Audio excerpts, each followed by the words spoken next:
কথায় বলা হয় জীবনে ভালোবাসাই হলো সুখের মূল। এটা সত্য। এবার প্রশ্ন হলো এটাই যে এই ভালোবাসা কার সাথে করা উচিত। যদি আপনি কিছুক্ষণের জন্য সুখ পেতে চান তাহলে ভালোবাসুন নিজের রুচি মতো।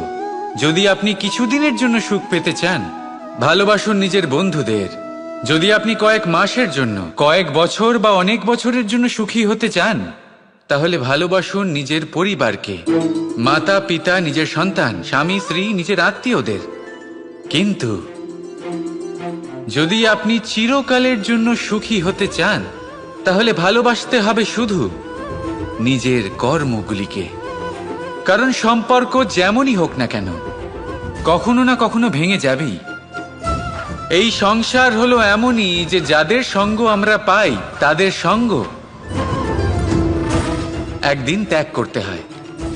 শুধু কর্মই হলো এমন এক সঙ্গ যা কখনো আপনাকে ত্যাগ করবে না। আপনার মৃত্যুর পরেও এই কর্ম আপনাকে বাঁচিয়ে রাখবে। তাই সবসময় মনে রাখবেন, এই কর্ম ধর্ম মনে করে পালন করা উচিত।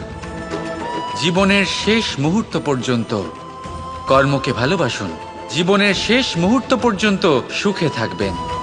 আর আমি তো সবসময় বলি, শুধু কর্ম করতে থাকো, ফলের চিন্তা করো না। তাহলে আসুন আর আমার সাথে ভালোবেসে বলুন, রাধা রাধা।